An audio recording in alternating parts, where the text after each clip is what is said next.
Today we are joined by Mr. Suresh Krishnan, Managing Director and CEO of Paradeep Phosphates Ltd, the market leader that has kick-started the current financial year on a high note with remarkable Q1 results. We'll dive into what's driving this growth, expansion plans, operational strategies and how it is tackling the current market challenges amid the volatile global market. Thank you for joining with PTI. Thank you. Mr. Krishnan, monsoon has been good this year. How have fertilizer sales been so far this current fiscal? Fertilizer sales have really picked up in the early part of the season itself. We are seeing a robust growth right at the retail level and also at the farmer level. We believe this trend is likely to continue given the fact that the water availability right across our marketing area have been quite good. Last year, your company's turnover was 14,000 crore. What kind of growth do you expect in turnover in the current financial year? Well, if you look at last year, we did close to about 2.6 million tons of sale. And we are expecting that this year our sales will be close to 3 million tons. And this growth is largely supported by better capacity utilization at our factories and also some traded volumes that we are bringing in. What are your expansion plans? Are you building the new plants or increasing the capacity of the existing ones? Ma'am, it's like this. If you look at the industry today, the overall NPK industry is close to about 20 to 21 million tons. And at this point of time, we're doing 2.6 million tons in terms of our own manufactured fertilizer. Our intent here is from the current 12.5% market share, we are looking at doubling ourselves to about 25% market share. To do this, there are two things that we will need to do. We'll have to enhance our granulation capacity and we'll also have to do far better in the backward integration. So our strategy right through here has been that we will ensure that the backward integration story works well for us, which actually kicks in the right amount of capital that's required for the growth in the granulation end. So we are quite confident that over the next 3 years, our granulation capacities at both west coast and east coast of India will increase by over 1 million ton, and our backward integration, which is largely out of the east coast, will also enhance by about 40% from the current levels. We currently have about 500,000 tons of P2O5, which is the phosphoric acid that we manufacture. We are expecting this capacity to reach over 700,000 tons. This project has already been announced and we are quite confident that in the year 2026 end, we will have this capacity that will come to us. And the second important thing that we are doing at this point of time is amalgamating MCFL into Paradeep Phosphate. We expect that this transaction should close out in the third quarter of this financial year. This will not only give us 7 lakh tons of additional capacity, we also plan to expand in Mangalore by over 600,000 tons of a new plant that we plan to build there. This will be a phosphatic fertilizer plant. So this capacity will also come up. With this, the current 2.6 million tons that we have of phosphatic will eventually reach to about 3.7 million tons. Just to give you a granular details of this, 1.8 million tons is what we have at Paradeep. We have close to 0.8 million tons in Goa. That takes us to 2.6 million tons of phosphatic manufacturing. There is 0.3 million tons of phosphatic manufacturing existing at Mangalore today. That takes us to 2.9 and we'll expand capacity to take it to 3.6. On top of this, we also have urea capacity between the two locations. We have close to about 9 lakh tons of urea. So this will be our initial opening position as we get into 2026. How will the company invest in expansion? How will you finance the investment? Ma'am, the current investment levels that we're looking at will be upwards of 1,500 crores for both granulation and phosphatic that we're looking at. But post this particular phase, the next phase will be about a similar number when we increase our granulation capacity in the east coast of India, which is at Paradeep. Mr. Krishnan, given the recent significant challenges and shifts in the global phosphatic fertilizer market, including the decline in imports from China and India's efforts to diversify its supply sources, how is Paradeep Phosphates positioning itself to ensure supply security and support India's agriculture needs? Well, this is a very important subject that people need to understand, that India today, against the requirement of 20 million tons of phosphoric fertilizer, has a manufacturing capacity of only 14 million tons. So minimum of 6 to 7 million tons gets imported in India, and of which we used to get from eastern side, which is largely China, close to about 2 million tons of DAP. And the balance used to come from Middle East, North Africa and Russia.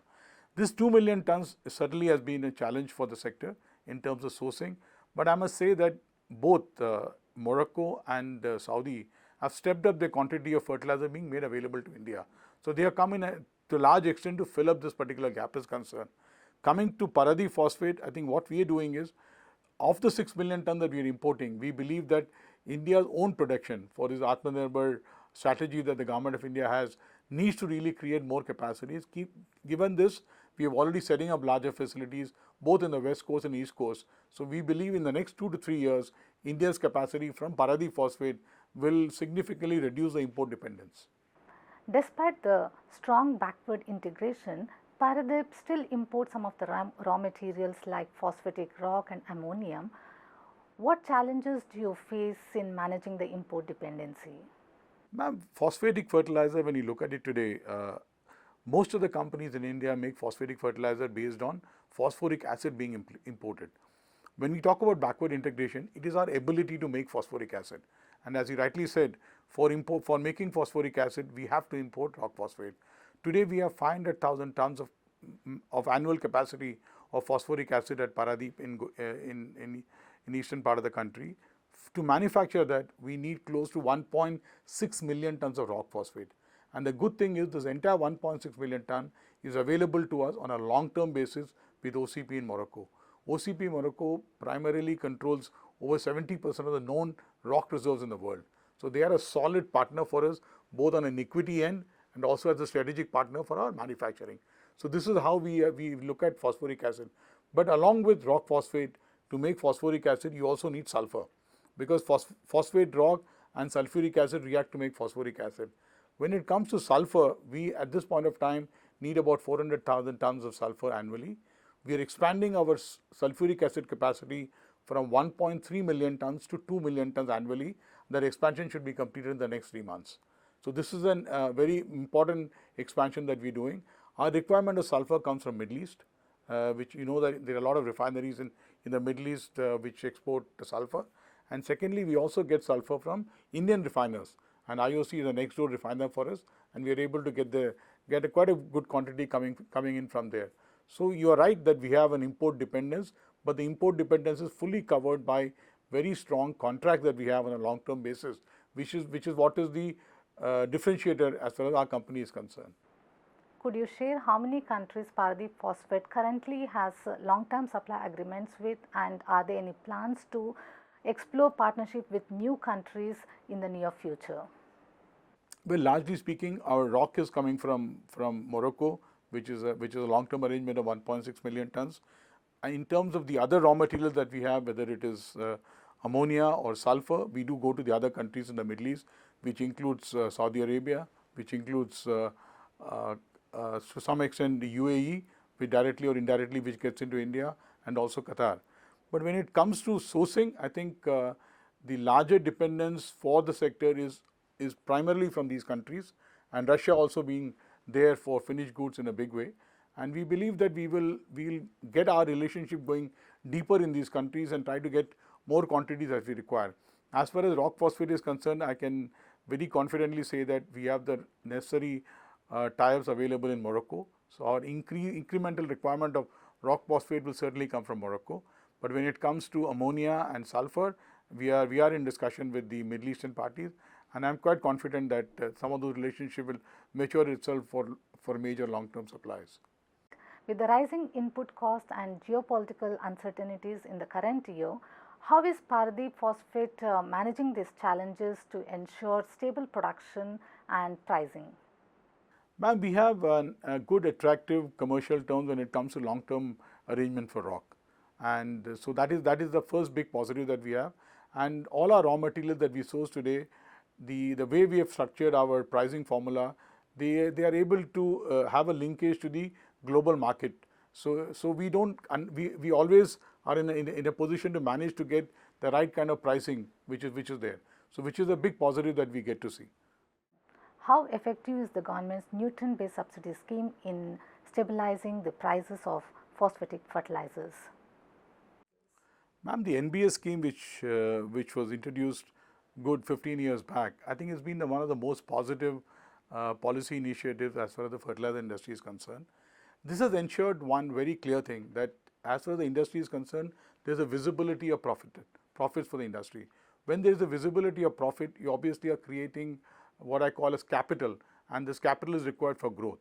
So the NBS policy has been a very effective policy, and the current amendments which have come through in NBS, which allows the industry to make between 8 to 12% profit before tax on based on whether they are purely trading or they are fully integrated or they are partially integrated, I think is a very positive move from the government, and this should see more investments coming into the sector. How much does the government regulate maximum retail prices of phosphatic fertilizers to prevent unreasonable price increases? Ma'am, the way the NBS works is that government gives a subsidy based on a nutrient. So in your fertilizer, depending upon the content of nutrient that you have, you will get a subsidy per metric ton. However, the key point here is government does not regulate the MRP. Government's direction is very clear that if you're a pure trader, your profit before tax is going to be 8%. If you're fully integrated, your profit before tax is going to be 12% of the revenue. So in the event, based on your own pricing, based on your own viability, you're going to be making far more than that. That particular profit is to be voluntarily surrendered by the industry to the government. So there's a self-regulating mechanism which has been put in place by the government, which I think is very positive as far as the industry is concerned. Looking ahead 5 years, how do you see the India's phosphatic fertilizer industry, and what challenges and opportunities do you expect for Paradeep Phosphates? Well, as far as Paradeep is concerned, the both challenges and opportunity for us is to keep pace with the market. We believe that the phosphatic market today not only is import dependent, it's also going to be growing. And as it grows and new capacities will have to come, new sourcing abilities will have to come. This for us is both an opportunity at the same time, and we believe that if we continue our focus on expanding our capacities and getting into deeper relationship with our supply chain partners like OCP and other people that we have, I'm sure this is going to be beneficial, and we will be able to show an above average growth in terms of our business. Thank you for sharing your insights. It's exciting to see Paradeep Phosphates combining strong performance with bold growth plans. We look forward to following your journey in the months ahead.